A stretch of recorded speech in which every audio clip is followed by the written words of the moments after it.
Ici sur terre pour accomplir une mission. L'église moko boye, on a monaki. Mobali moko na mwasi na ye. Bazo seka na moko bandimi, baza na bateni neta ba magicien na cher, amemi mwasi na mukomba, bazo seka ba fidèle.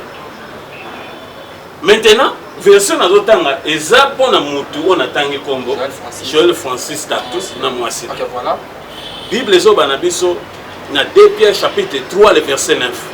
Que l'Éternel ne tarde pas dans l'accomplissement de sa promesse. Comme quelques-uns le croient, mais il use de patience en voulant qu'aucun périsse et que tous arrivent à la repentance. Voilà verset biblique et ça pour le couple na mwasi.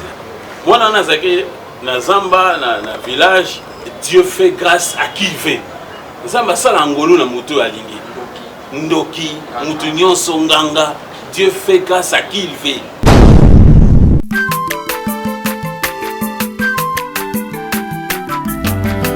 Mwana moto te po akosangai abongwani pete po awangana Nzambe ya le Nazarien, le Nazarien, le Nazarien, le Nazarien. Bana kitoko koma mukondima atako babakolaki mafuta na musakolima lelo ya yobolingo ebateli le Nazarien. Lipamboli oyo mona na katempeni mama kantelobi koleke mapapu masope mafuta tokokesitana longo na Nzambe oyo babenga na makoni.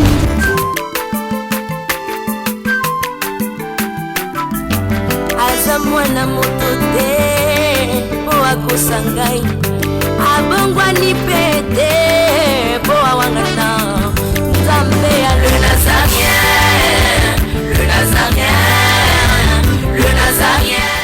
Ifada, thank you Fada. Chers amis fidèles, la vidéo sont toujours nous aura libéré pour la mission de la chaîne la vidéo. Et les Nazareth, dans le cadre de la table des saints, je vais vous présenter votre humble serviteur Dati Moukoya. Je dis un grand merci à l'équipe pour les Nazareth, je dis un grand merci à la sœur de Maman Tiffany pour la confession de Sina. Je dis un grand merci à Jaleur Alfonso Simakania pour l'équipe de Nazareth. Merci et bien. Les lots table à cette maison, mon père Marcel Nzambe, c'est avec lui nous allons nous entretenir tout au long de cette émission. Restez branchés, restez connectés dans votre chaîne Les Nazareth TV. Les lots vraiment, tout ça, moi analyse par rapport à moi, junior, qui a pardon, mais les autres, ça les grâces, ça les grâce, tout le monde est destiné et c'est vrai qui bon pour la famille on a pas si les juniors le junior donc le président de la République Fachi le junior de Belgique est-ce qu'il y a vraiment tombé dans un beau tombé dans une grâce de l'homme de Dieu donc il peut aussi analyser sur Yango est-ce qu'il y a une grâce les amis les amis destin il y a des amis des bébés vraiment vraiment monter mais que peu que l'homme de Dieu explique des choses par rapport à nous comme moi la junior donc c'est d'abord la recherche qui est vraiment quantité de filles dans Nzambe pour cela là Nzambe nous comme nous ça comme on dit il y a la sœur Rondité Maman Tiffany Moukoya et puis on se retrouve après cette chanson. Nakomi na retard nakuti bilembo na yo bayebisinga olekaki awa opesaki nga charge oyo nameritaki te nabosani yango nazokeli bisengo na ngai ya kala koleka kutu ya liboso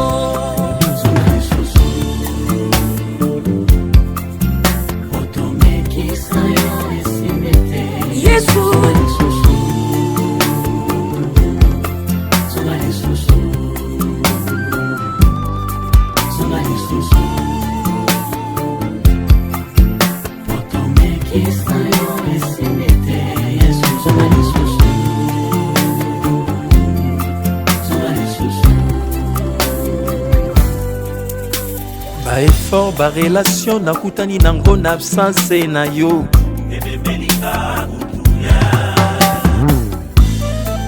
La Bible dit, je vous laisse la paix, je vous donne ma paix. Je m'adresse à mon pays. Sans Jésus, on ne peut rien au Congo. Vous avez bien dit évangéliste.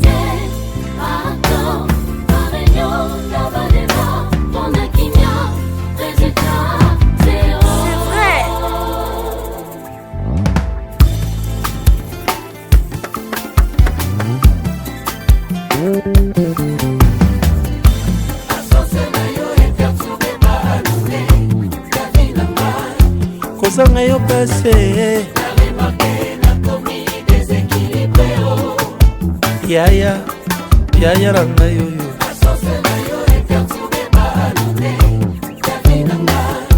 Kozanga yo passé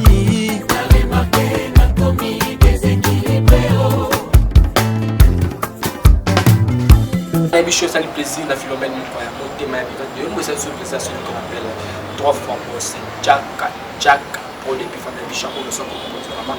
Et ça lié vraiment plaisir. Donc, si on a jeune Alpha Zas, ma caméra, il faut qu'on a pour bonjour à l'homme de Dieu. Bonjour, papa Dadi. Santé, ça va par la grâce de Dieu. Et Dieu fait grâce. Dieu fait grâce. Ok, moi, j'ai dit par rapport à l'union, on va encore lui battre, on va quand j'ai la mission de Nazarien TV. Bien aimé, dans la vie, au décourager. Et Seigneur, Moutona Moto, aye ba mission na ye na sena mo ezalini. Boye ba mission na ona sena mo ezali arme munene, oyo ko parler même na liwa. Ezali arme munene, oyo ko même vers l'éternité. Bien aimé, Bible le biete, tout a été créé pour un but. Nous sommes ici sur terre pour accomplir une mission. Na soif sande komoka sola nangai ko chaka kelika na batute ko chaka kelika na politicien mokote tant aussi on a la potentialité kati na ozo ibana mokote ko adorer pasteur mokote ko adorer mosala nzambe mokote tant muso za les magiciens tant muso o isa kati na yo yebi amote bien aimé dans le Seigneur na so senga na moto moka se révolter na bisika sali na nenga sola na biso poete asala nini a découvrir destin na ye a combattre a longa dominer na scène moi et jusqu'à l'éternité, papa journaliste. Ok, merci vraiment l'homme de Dieu, Vic. L'homme de Dieu, tout d'abord, la situation autre que la l'histoire, il y a mon ana, junior, ça base dans les réseaux sociaux. L'autre monde à qui dans la Bédachou, à qui dans la République, l'autre pas lié, la Belgique, est-ce que moi, on a qui destin déjà, pas traitons, bah, où t'as qui destin c'est qui à l'écanaché, mais on a tout ezalaki ngolu oyo esalami na vie na ye donc oyeba na explication par rapport ya art oyo esalami pa mwana wana junior. Bon, tout le monde est dans le papa. Zambé te fait merci, yo mokozi na biso. Père, se pousser par l'esprit qu'ils ont parlé de la part du Seigneur. Pousse-nous à parler de ta part. Tika est onction na yo za la kati na biso. Et cette onction est traversée en Nakua, Moutounion soit qu'on a biso. Que la paix du Seigneur est à la partage de biso. La combo na Jésus Christ, nous avons conçu pour bixer na biso. Amen. La question tuninga papa journaliste, Bible le bien était Dieu fait grâce à qui il veut. Zamba sala kangolu na muto ya limi. Mwana nazaki na zamba na village mutu moko te andimaki ete mwana wana ko kozwa pe grâce ko buta pa na zamba. Et ça na occasion mosusu oyo se présentaka la vie oyo salaka ete Zamba peut visiter mutu. Mais na canal toujours ya mutu. Donc eloko esalami pa ya mwana wana ezali hasard te parce que ezaki na plan Zambé. Quelle que soit la circonstance ou salami, quel que soit même la moutou ou la sali bola moana. Donc, ezala qui plan moko, ezala qui déjà tracé par Nzambe pour la nini à cause ya mwana wana, à cause de ce mon famille là, à cause ya mwana wana, à cause de ce mon parents là. Donc, ezala qui déjà prévu na plan Nzambe. Quel que soit na mokili ndenge ezala. Batu misusu bakozala na ba misusu ya mabe, ba moni biloko moko na kati na mutu. Et bien, les gens qu'on a utilisé négativement. Mais, bakal, to bitumba, o banguna, bachela kabana nzambe, et ça a aussi un escalier pour le peuple de Dieu. À condition moko, bana nzambe bazala éveillé dans la prière, dans la sanctification. Quelque chose dans l'intention aussi sous sima. Ya bola mo asalele mutu. Moyen ameka ko tcha le boko, likola étoile ya mutu. Et ça était bien aimé dans le Seigneur.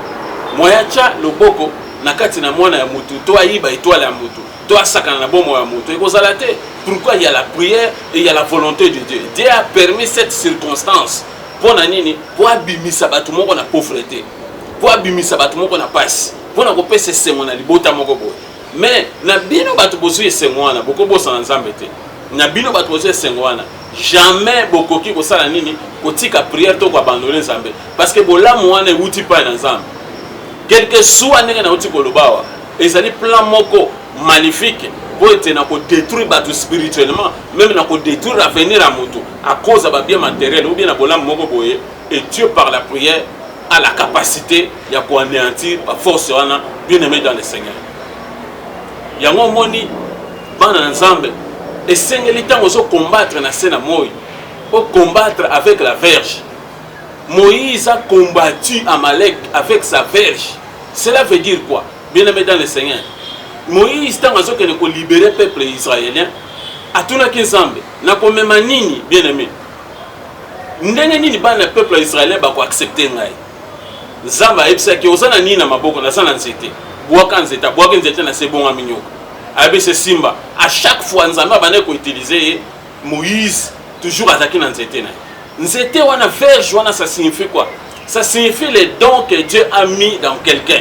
La puissance ou quelque chose que Dieu a déposé na kati na mutu. Et ça ba don. Bien aimé, dans te kolobane bandelete tout a été créé pour un but. Tozana but na sena moi. Nous venons ici pour accomplir une mission. Soko tangi bien aimé dans le Seigneur. Dans Exode chapitre 17 au bani du 8e verset au quitter jusqu'à 13. Au comment Moïse a combattu Amalek. Moïse a dit à Josué de choisir l'entourage. Premièrement pour aller combattre. Bien aimé entourage ni no sakanango. Entourage ni no tambola kanango. Est-ce que libala wana yo koti? Est-ce réellement libala na yo bien aimé? Quelle la conséquence aux vivre? Makabozo mona ba cauchemar bitumba. Passe ko beta ernyos. Est-ce que réellement atmosphère ya libala wana? C'était la volonté de Dieu. Bien aimé, à chaque fois que nous avons le choix, nous devons recourir à notre Dieu. On ne peut pas diriger sa vie soi-même. Bible le bien de tous ceux qui sont connus par l'Esprit de Dieu sont fils de Dieu. Et Seigneur, tu as conduit par l'Esprit du Seigneur. Pour être toi salanini, pour être toi accomplir ma mission avec Dieu lui-même. Nous devons choisir notre entourage, bien aimé. Autant que nous camarades ni nos aganai. Même bilamba batozo zozolata. Ti les lozo que so basapat to bandaka batolata. Bien aimé dans le Seigneur. Qu'est-ce que quoi emporter yo? Est-ce que réellement on a la conscience à bon moina yo? On a ma solo kaka ya batu, makamuka kaka ya batu. Bien aimé, nous devons nous réveiller. Et deuxièmement, Moïse a fait sa verge. On a outi koloba. Donc, ya moto. Potentialité on zamba tchekatina. Est-ce que réellement une mission on a sena mort? Bien aimé dans le Seigneur. Dans Jérémie 33:3, la Bible dit: invoque-moi, je te répondrai. Je te montrerai les choses cassées, les choses que tu ne connais pas. Bien aimé, nous devons invoquer le Seigneur. Et Dieu a ses serviteurs pour faire cela. Lui-même peut aussi répondre. Pour nous orienter, pour diriger le destin. Et troisièmement, Moïse a attaqué les colons en Ngomba. Bien aimé dans le Seigneur. Les colons en Ngomba, tellement que les colons en Ngomba, tomboli maboko les colons. Cela veut dire quoi? Les colons en colline, c'est la prière. C'est des jeunes, chercher la face du Seigneur. Et moi, comment va faire les temps? Comment malade est aussi la tête? Comment va problème est aussi la tête? Je dois chercher la face du Seigneur. La prière, on se retire. Bien aimé. Moïse a touché ma boko likolo. Et à chaque fois, ma boko a été kita.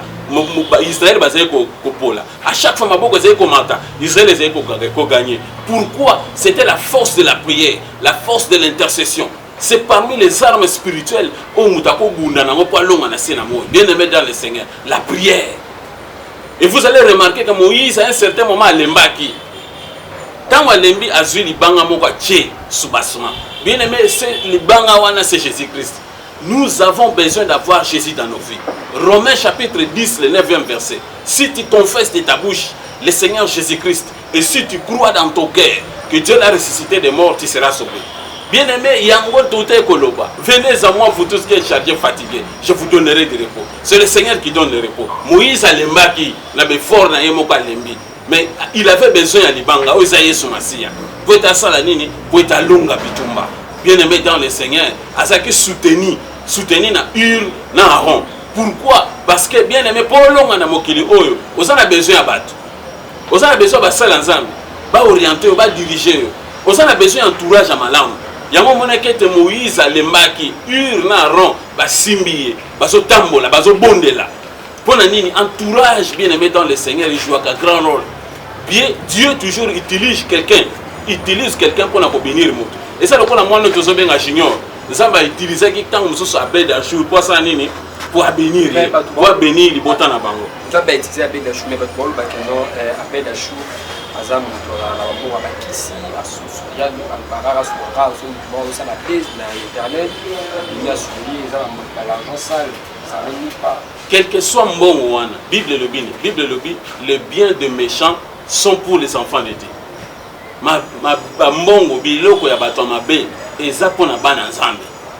Quel que soit biloko wana, bango o esengeli basala ba parents na mwana wana après avoir reçu la bénédiction wana, maintenant il faut pas se consacrer à la prière. C'est la prière qui va battre la bénédiction. On a prié, l'homme de Dieu éviter. Bah c'est qu'on prier.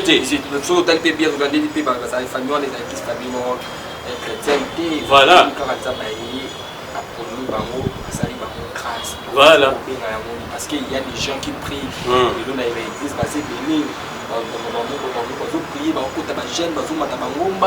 Mais jusque-là, rien ne marche. Pourquoi quand on a sali famille, la grâce pour la famille chrétienne, pour éviter ce qu'on va faire, mais tout ça va religion, il y a des sali pour grâce, le vie d'abord échanger drôle au béton. Ce qu'on parle de ça, analyse sur l'endroit de la roue. Moi, on me regarde beaucoup expliquer ça, actualiser ça. La Bible dit Dieu fait grâce à qui il veut. Ça va ça l'angolo na moto alingi. Ndoki, mutunyon songanga, Dieu fait grâce à qui il veut. Donc quelque chose on va dire qu'on semble la tête. Mais la Bible dit aussi vaut mieux la fin d'une chose que son commencement. Beaucoup ça la béni quelque part dans l'amour, dans la bonté en Zambie. À salibino grâce. Mais ce qu'on a vu aux années, vaut mieux la fin d'une chose que son commencement. Est-ce que n'a quoi na baso va passer on va voyage et quoi porter bonheur. Et quoi porter bonne santé, et quoi porter solution, c'est ça la question qu'il faut se poser. Le lenge où tu as que basaye ko semble la tête. Le sengeli na moment où le lenge ça va visiter bango, ba luke logi na nzambe pour te ba protéger bénédiction na bango. Donc c'est ce que oise loko bango ba ko sala ka yangwa. Chercher la face du Seigneur, pour kota pour bon de l'ensemble, pour senga nzambe merci na bolamo asali bango et vivre dans la paix, la sanctification en recherchant la paix avec tous. Comment on a été bénédiction à Bango Kosanine. Et vous allez la protéger, papa journaliste. Elle va la protéger. Voilà. Mais ce qu'on parle là, moi, les gens qui sont Mboka directement, famille est-ce qu'on tombe dans grâce destin? C'est la grâce du Seigneur. Et c'est aussi le destin. Ça m'a permis qu'il y ait les cananzela. Donc, ça destiné. Ça m'a permis qu'il a parcouru le chemin. C'était le temps fixé par Dieu. Mais ce qui est important, on a autre que le bas vaut mieux la fin d'une chose que son commencement. Parce que tout le monde a battu belé, mais liwana et comme il va cotiser les, battu belé tout le monde, va vendre, va sala même dans le gouvernement. Souka na bango, souka mabe. Pourquoi? Parce que bachaki nzambe musika ba vina bango. Ndi yango zo mona ke nzamba sali bango grâce et sengelier te basa nini ba protéger bénédiction na bango na maboko na nzambe. Mais par rapport à Arthur Salamé pas mon ana junior, ko il ça chrétien ou ba limba ki o da ki na ba limba ki ba ki anga na obli bisouté mais sur la rate mais par rapport au bango na ça bien aimé na ko ça ba ndeko ete ba persévérer. Bible dit Bible so bana biso ete résister au diable avec une foi ferme. Diable a quoi pour l'embissa yo. Mais toi il faut avoir la foi.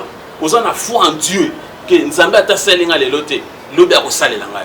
Et sengeli pe ozala ne loko moko yeba est-ce que réellement nzambe azoka lo sambo na yo. C'est quelque chose aussi qui est très capital. Au cause ozo sambela nzambe ayoka lo sambo na yo te.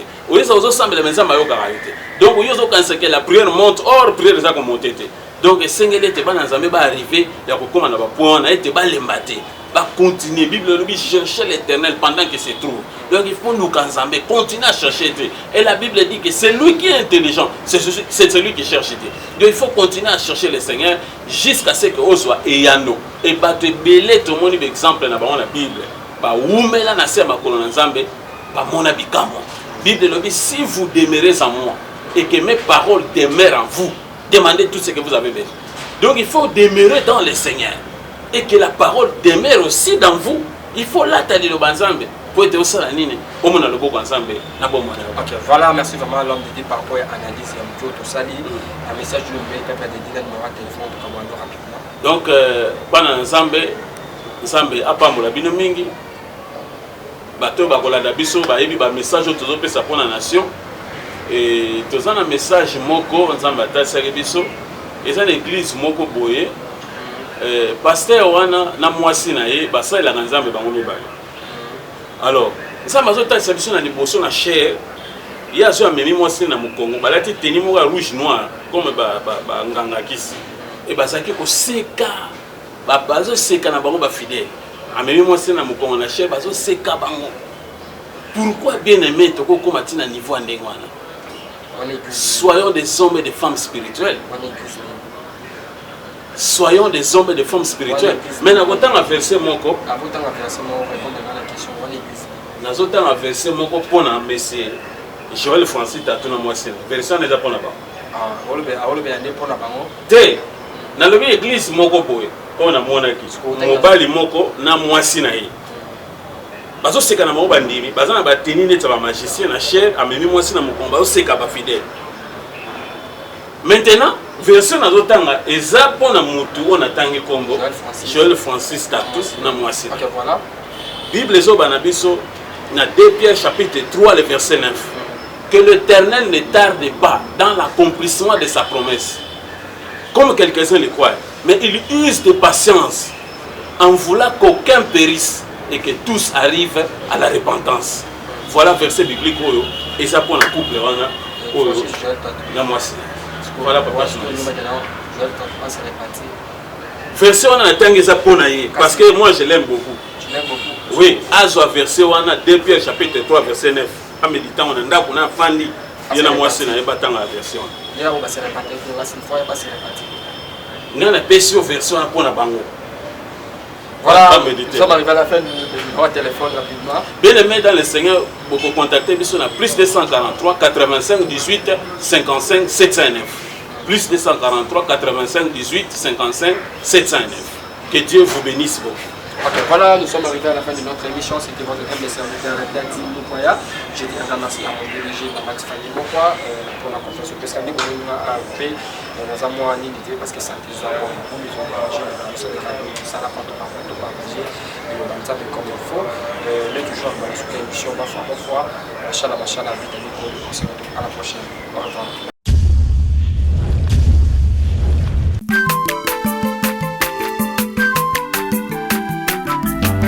aza mwana moto te po akosa ngai abongwani pe te po awangana nzambe